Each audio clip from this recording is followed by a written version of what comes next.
Like niggas, they don't give it to me. Like niggas will call me on the side and you be like, yo, that shit was crazy.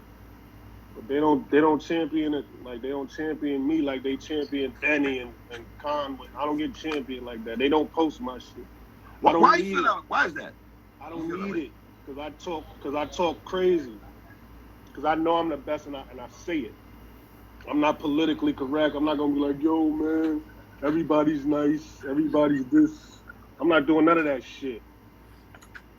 I'm the best. That's how I feel. And they don't like the way I talk, so they're not going to champion me. I don't need it. I don't need it. I'm dominating without you. Consistency? Consistency? Yeah, I'm consistent. As a motherfucker. There's nothing you could do about it. I'm out there.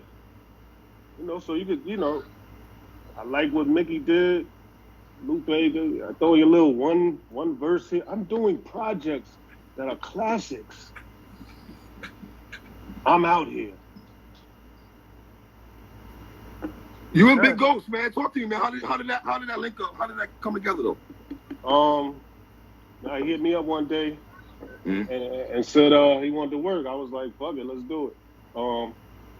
He sent crazy. This never really happened. He sent 10 beats through. Maybe 10 or 11 beats, and I was like, I liked. Beats of fire. Yeah, I liked like fire, man. I liked like 90% of them, so I'm like, that never really happens. So it was quick. I did it in a week, man. In a week? Yeah, I did my parts in a week, and then you know the features I had to wait on. But hold on, I know you, my nigga. You be sitting on shit for a while, so you probably sitting on this for a while, knowing you. Yeah, a little bit. A little bit. Yeah, I was sitting on 7 too. I was sitting on 7, and I was as soon as Big Go sent me the beats, I just knocked it out in a week. So I was sitting on both, and then I put 7 out first. So yeah, man. Is Big Go slept on as a producer though? I believe so. Very slept on. Yeah, I believe so. He's consistent. I thought there's some dope production on here, man. Some dope beats on here, my nigga. Soulful tracks. Yeah, he's at the end of the songs and shit, like all that. I'm gonna say this about him. He's, you know, because I'm usually used to me doing a lot of the work. As far as you know, I do all the recording, I do all the arrangements, skits. If 2 beats are put together, I put them together. Or if there's a chop, I be chopping beat. I do all that shit. So I mix. You know, I send it to get mixed and mastered and arranged. I do all that. So he was like, nah, you know, I got this part. I'm like, what? Like, nah, I do everything, bro. Like, we ain't doing that. So we had a little back and forth with that. Then you know, because I'm not used to that. He was like, trust me, I got it. So he took it and put the scratches in there and everything. So I'm like, all right, that's a good little matchup. That's a good little. We a good little team. So yeah, that worked out well. Is it hard for you to trust somebody when you're first time working with them? Like, how long did you and Nicholas Craven get to be okay? We're on it now. It took you a while. Yeah, long So time. by Final Destination 3, was it like that? Nah, he was sending me beats way before that. He was trying like. No, but I'm saying the camaraderie and the unity and the trusting his ear. Maybe I should say. But the thing with Craven, he let me do my thing. Okay, gotcha. He trusts me. Right. So he'll send me it, and sometimes I'll doctor the beat up for me specifically to rap on. And so for instance, like Uncut Gems, I sampled, it was an intro. The beat was actually the intro to another beat. Right. So I just chopped this intro and just looped it and rapped over that shit.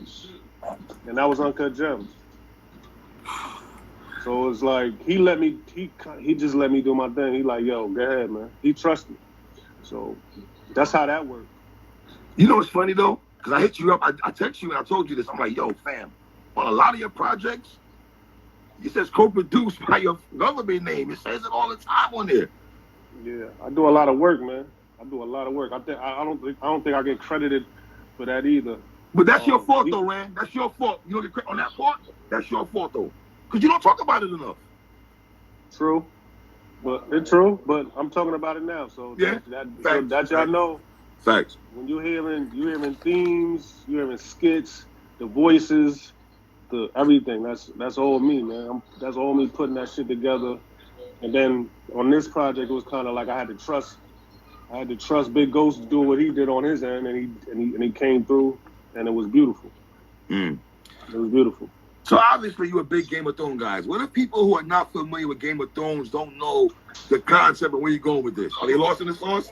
Nah, it wasn't. It was a hint of Game of Thrones.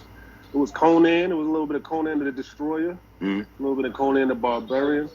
It's more like, it more was like, all right, a king, you can rule as a king, but sooner or later you're gonna get beheaded. You know what I'm saying? Especially if you don't rule the throne right. They're gonna get you up out of there. Right. So basically, I was just telling the story. And it's not about, you know, ancient Greece or anything like that. No, it's not. It's just like it was a metaphor.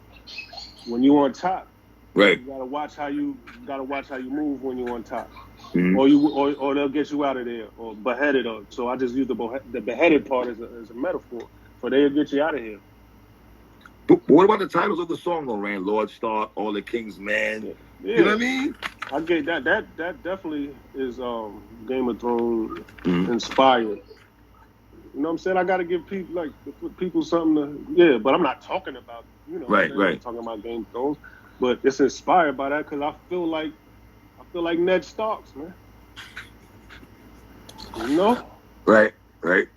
Yo, when I'm listening to you rap, it's like you're rhyming and you're battle rapping all at once with double entendres, schemes, and all that shit mixed in one. If niggas is playing, and the pockets you go into, Rand, with the flows, my nigga.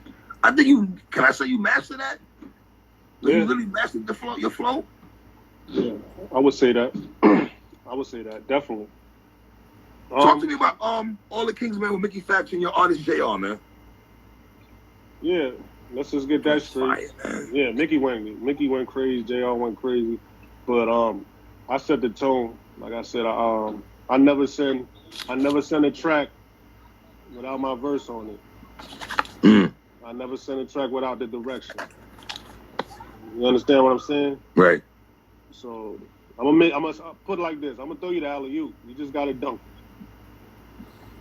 Peter Parker swinging through broken cities that we father, teach toddlers, flash the convicted fellas that beat charges. Yo, this nigga was wildin'.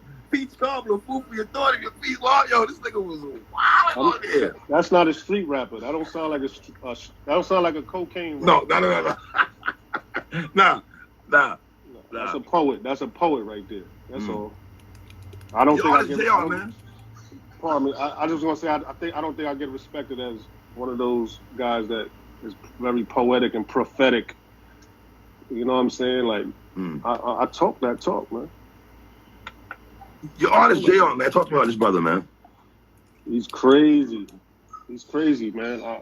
He was on what was that, Greatest Rapper Alive, I believe. That's what, 2016, 17 or whatever.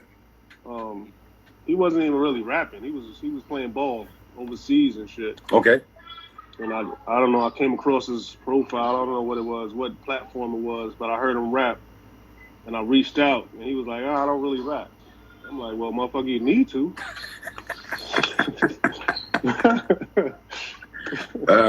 Yeah, put that ball down, nigga. Right. Come rap. Ball. Yeah, come rap. So that was he featured on there, and then, I wasn't in the best position at that point, but right now I'm in a pretty decent position to give him, shine more light on him. That's what I'm trying to do. But he's crazy, man. We definitely got a project coming out in August. Of course, I'm executive producing A&R. It's coming out under my label. What's your label? Momentum Entertainment. Momentum Entertainment. Okay, gotta plug that, man. Come on, I need to plug everything you're doing, brother. I mean, it's not a lifestyle, man. It's a company.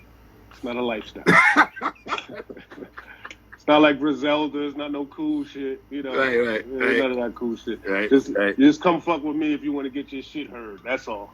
If you want to get hot and get your shit heard out there and get charted and be on the charts and get the exposure without having a dick ride, come over here. Go fuck with Rand. Go fuck with my son Rand. Hey, man. Right.